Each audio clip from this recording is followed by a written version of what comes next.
خداوند یسوع مسیح کے عظیم اور بابرکت نام میں آپ سب کی سلامتی ہو۔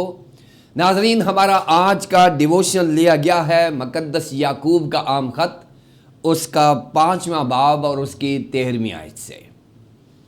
کلام مقدس میں یوں مرقوم ہے، اگر تم میں کوئی مصیبت زدہ ہو تو دعا کرے، اگر خوش ہو تو حمد کے گیت گائے۔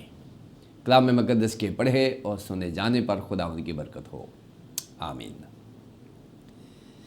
ناظرین، ہمارے آج کے ڈیووشن کا عنوان ہے مسیحی کردار، اور اسے آپ تک پہنچانے کے لیے ہمارے ساتھ تعاون کیا ہے بیکن لائٹ سے ورڈ ایٹ ورک نے۔ ناظرین، مقدس یعقوب کا جو خط ہے، یہ مقدس یعقوب نے مسیحیوں کو ایک ایسا معیاری مسیحی بنانے کے لیے لکھا ہے جو اس نے اپنے بڑے بھائی خداوند یسوع مسیح کی زندگی میں دیکھا ہے، اور اس کا جو آئیڈیل ہے اس کے گھر میں ہی اس کا بڑا بھائی ہے، جس میں وہ چاہتا ہے کہ ہر مسیحی جو ہے وہ اسی معیار پر پورا اترے جو خداوند یسوع مسیح کا ہے۔ مقدس یعقوب کی اگر ہم پہلی 12 آیات کا مطالعہ کریں تو اس پورے باب میں مسیحی ایمان اور روحانی اقدار کی بات کی گئی ہے، یعنی مسیحی ایمان کی قدریں بھی ہیں۔ انصاف جو ہے پہلی 6 آیات میں مسیحی ایمان کی روحانی قدروں میں گنا گیا ہے، اور پھر 7ویں سے 11ویں آیت میں خداوند کے بندہ نے صبر کو بھی مسیحی قدر جانا ہے، اور پھر 12ویں آیت میں خداوند کے بندہ نے قسم کھانے کو بھی منع کر دیا ہے، کیونکہ مسیحیوں کو یہ زیبا نہیں ہے کہ وہ قسم کھائیں، کیونکہ مسیحیوں کی ہاں اور نہیں ہوتی ہے۔ اس لیے مقدس یعقوب جو ہے مسیحیوں کو ایک معیاری مسیحی بنانے کے لیے اپنی پوری کوشش کر رہے ہیں۔ نہ صرف وہ ہمیں معیاری بنا رہے ہیں بلکہ وہ اپنی زندگی کا معیار بھی ہمارے سامنے پیش کر رہے ہیں۔ ناظرین، یہاں پر لکھا ہے، اگر تم میں کوئی مصیبت زدہ ہو تو دعا کرے، اگر خوش ہو تو حمد کے گیت گائے۔ یہ ایک وہ مسیحی معیار ہے جو انسانی زندگی کے ساتھ جڑا ہوا ہے، جسے مسیحی روحانی زندگی کہتے ہیں۔ ناظرین، انسانی زندگی کے جو جذبات ہیں وہ اس کے حالات اور واقعات پر منحصر ہیں۔ ان کا انحصار اس کی طرز زندگی پر ہوتا ہے۔ انسانی دکھ اور سکھ انسانی زندگی کا حصہ رہے ہیں اور رہیں گے، لیکن انسانی دکھ اور سکھ جو ہیں یہ اس کے ایمان کی عکاسی کرتے ہیں جب ہم اس کا رد عمل دیکھتے ہیں، کہ جب کسی انسان پر دکھ یا مصیبت آتی ہے تو اس کا رویہ مختلف ہوتا ہے، جب کسی ایماندار پر دکھ یا مصیبت آتی ہے تو اس کا رویہ مختلف ہوتا ہے، جب کسی انسان کو خوشی ملتی ہے تو اس کا رویہ مختلف ہوتا ہے، جب کسی ایماندار کو خوشی ملتی ہے تو اس کا رویہ مختلف ہوتا ہے۔ مقدس یعقوب نے ایمانداروں کو ان کی مصیبت میں اور ان کی خوشی میں ایک معیار دے دیا ہے کہ اگر خدا نخواستہ ہماری زندگی میں کوئی مشکل آتی ہے، مصیبت آتی ہے، تو پھر ہمیں کیا کرنا چاہیے؟ دعا کرنی چاہیے، اور اگر خداوند ہمیں خوشی دیتا ہے تو پھر ہمیں حمد و ثنا، حمد کے گیت گانے چاہیے۔ ناظرین، یہاں جو مصیبت کے لیے لفظ استعمال ہوا ہے وہ ہے کاکوپاتھے۔ کاکوپاتھے جو ہے یہ وہ مصیبت ہے جو نظر آتی ہے، جس کو ہم آبزرو کر سکتے ہیں، دیکھ سکتے ہیں۔ کسی ایماندار کے اوپر اگر کوئی مقدمہ ہو جاتا ہے، یا کوئی اور مشکل آ جاتی ہے، کوئی آزمائش آ جاتی ہے، یا اس کے اوپر کوئی الزام لگ جاتا ہے، یا اس کے اوپر کوئی بیماری شروع ہو جاتی ہے، یا اور قسم کی مشکلات ہوتی ہیں، یہ وہ ہیں جو نظر آتی ہیں۔ ایمانداروں کی زندگی میں ایسا ہوتا ہے اور ہوتا رہے گا۔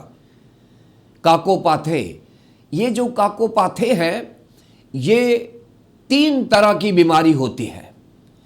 پہلی بیماری یہ ہے جو ہمیں نظر آتی ہے. بیماری سے مراد صرف بیماری نہیں ہے بلکہ کوئی بھی مشکل ہے, کسی قسم کی بھی کوئی مشکل ہے.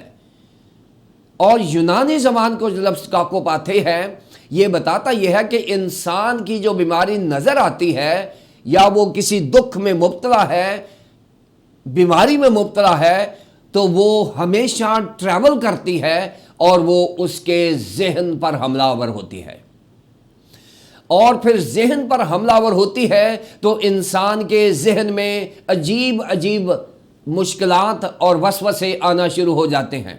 وہ سوچتا ہے کہ اب میں نے مر جانا ہے, وہ سوچتا ہے اب میری زندگی کا اختتام ہو گیا ہے.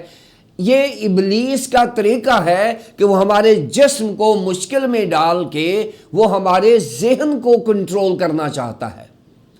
اور جب ذہن کو کنٹرول کر لیتا ہے تو پھر ذہن جو ہے وہ ہمیں غلط روحانی فیصلے کرنے پر مجبور کرتا ہے. مثال کے طور پر اگر کسی جوڑے کی شادی ہوئی ہو اور 2-4 سال اولاد نہ ہو تو یہ ایک جسمانی بیماری ہے جو نظر آ رہی ہے, اور لوگ جو ہیں وہ کہتے ہیں جی ہم فلاں حکیم کے پاس جائیں گے, فلاں ڈاکٹر کے پاس جائیں گے. اور جب یہ ڈیلے ہو جاتا ہے تو وہ میاں بیوی جو ہیں یا بیوی جو ہے یا ان دونوں میں سے ایک یا دونوں وہ ذہنی تناؤ کا شکار ہو جاتے ہیں. زمانے کے تانے اور زمانے کی جو باتیں ہیں وہ انہیں ذہنی طور پر بیمار کر دیتی ہیں, اور جب وہ ذہنی طور پر بیمار ہو جاتے ہیں تو پھر وہ روحانی غلط فیصلے کرتے ہیں. پھر وہ کہتے ہیں جی ہمیں فلاں بابے کے پاس جانا چاہیے, ہمیں فلاں پیر کے پاس جانا چاہیے. یعنی یہ روحانی فیصلہ ہو جاتا ہے جو بائبل کے منافی ہے. یہ جو کاکوپاتھے ہے مصیبت کے لیے جو یونانی زبان کا لفظ ہے یہ بہت ہی کلیئر ہے کہ جب انسان جسمانی طور پر بیمار ہوتا ہے وہ ذہنی طور پر بیمار ہو جاتا ہے, اور وہ پھر جب ذہنی طور پر بیمار ہو جاتا ہے تو وہ غلط روحانی فیصلے کرتا ہے. اب یہاں پر مقدس یعقوب نے بتایا ہے کہ جب آپ جسمانی طور پر مشکل میں ہو, بیمار ہو, پریشانی ہو, تکلیف ہو, دکھ ہو, تو پھر اس کا ایک ہی حل ہے کہ اس کو ٹریول ہی نہ کرنے دیں کہ آپ کے ذہن کو مفلوج کرے, کیونکہ جب ذہن کو مفلوج کرے گا تو پھر آپ کی روحانیت پر حملہ ہو جائے گا.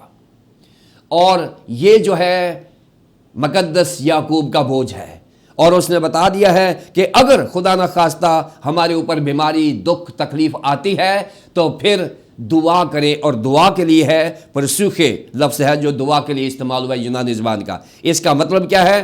خدا کا شکر گزار ہونا, خدا کی حمد و ستائش کرنا, گناہوں کا اقرار کرنا اور خدا سے مناجات کرنا. یہ 4 ایریاز ہیں. جب ہم دعا کرتے ہیں تو ان چاروں ایریاز میں ہم دعا کریں تو ہماری مصیبت جاتی رہے گی, اور جب مصیبت جاتی رہے گی تو پھر ہمارا ذہن بھی بچا رہے گا اور ہماری روحانیت بھی بچی رہے گی.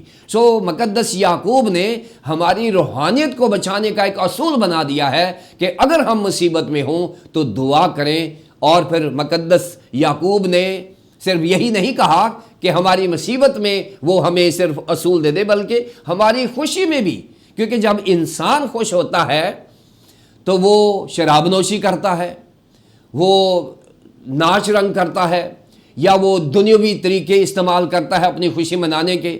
لیکن اگر ایماندار کو خوشی ملتی ہے, اور ایماندار تو پہلے ہی خوش ہوتا ہے, لیکن اگر اس کو جسمانی یا روحانی خوشی ملتی ہے تو اس کو بھی ایک سبق دے دیا گیا ہے, ایک اصول دے دیا گیا ہے کہ وہ حمد کے گیت گائے.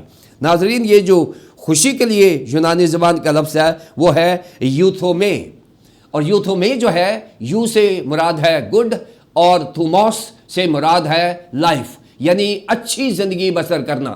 یعنی جب ایماندار اچھی زندگی بسر کر رہے ہوتے ہیں تو وہ کیا کریں؟ حمد کے گیت گائیں. اور حمد کے لیے یہ سامی, جہاں سے سام نکلا ہے, زبور جس کو ہم کہتے ہیں, یعنی وہ میوزک پکڑے, خدا کی حمد و تعریف کرے, زبور گائے, گیت گائے.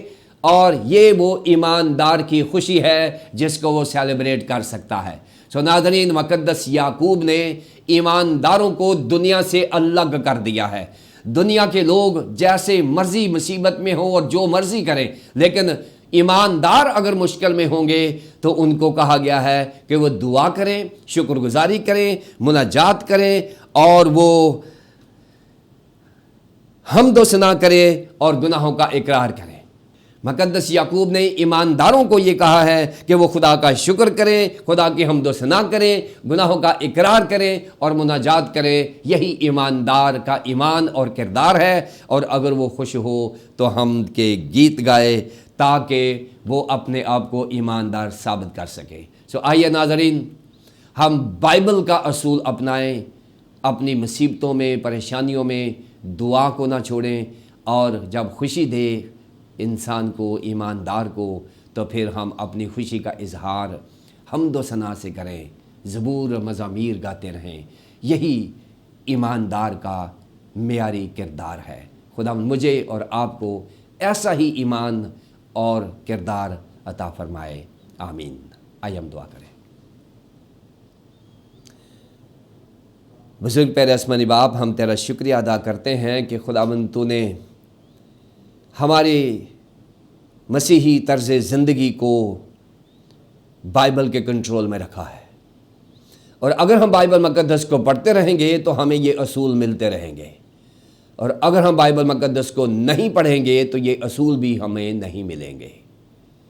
خداوند، اگر ہم نے غیر مسیحی طریقوں سے اپنی مصیبت اور خوشی کو بیان کیا ہے یا اس کا اظہار کیا ہے تو ہمیں معاف کر، اور آئندہ سے ہمیں مصیبت میں دعا اور خوشی میں حمد کے گیت گانے والا ایماندار بنا دے۔